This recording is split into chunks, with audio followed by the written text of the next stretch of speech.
The church is so used to seeing a passive and weak church that they're not used to it when people speak just straightforward. When there's straightforward accountability, when people call stuff out, okay? But the Lord said that in the end times, there's going to be the spirit of Elijah. He's going to send forth the spirit of Elijah and John the Baptist. And they were fiery ones. They were ones who were not afraid to publicly confront and call out things that were wrong, call out sin, call out wickedness. They were not afraid to confront wickedness or sin or compromise. And they had a message of repentance that they brought and that echoed in the earth. And God is doing the same thing now. And it's not going to be this nice, pretty Christianity that we're used to seeing packaged for us in modern times.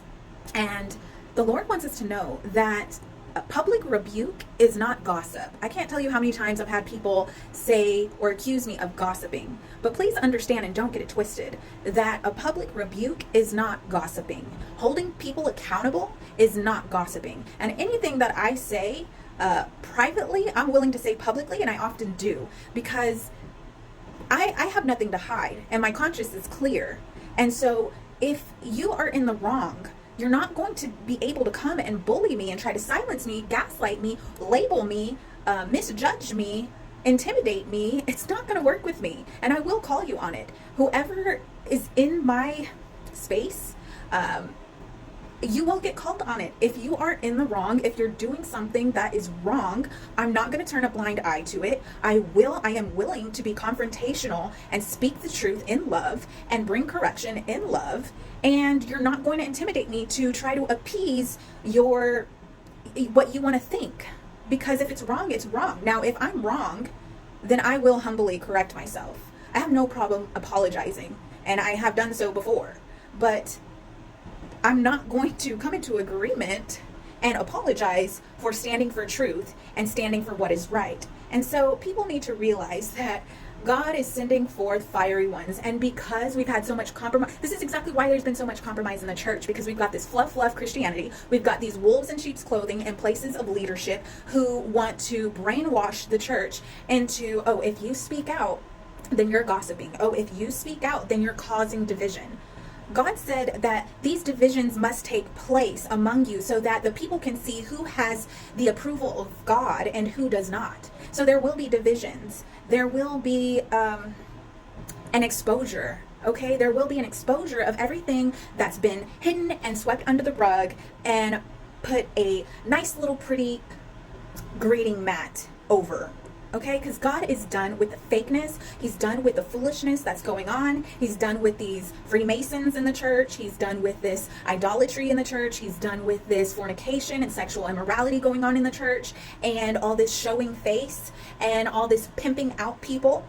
Pastors who are more interested in putting people who should not be in those positions because their character is not able to handle the pressure and responsibility and the warfare that comes with leadership roles. And so, but they do it because they're pimping the people out. They want to use the person's name and the person's relationships and notoriety and influence. And so they put them in these positions that they have no business being in, and then wonder why they stumble and fall into sexual sin or scandal. And God is done with it. So I may be you can call me crazy, you can call me whatever you want to call me. You can try to run your labels, you can try to say I'm mean or whatever you think in your mind. But I'm always going to stay true to who I am, to my convictions, to what God tells me to speak up about, and what God leads me to do. And I'm going to conduct my ministry based on my conviction. I am fully compelled and assured of what I'm doing and what God is telling me to do and how to do it and how to conduct my ministry. If you don't like it, then there is always the option to unfollow.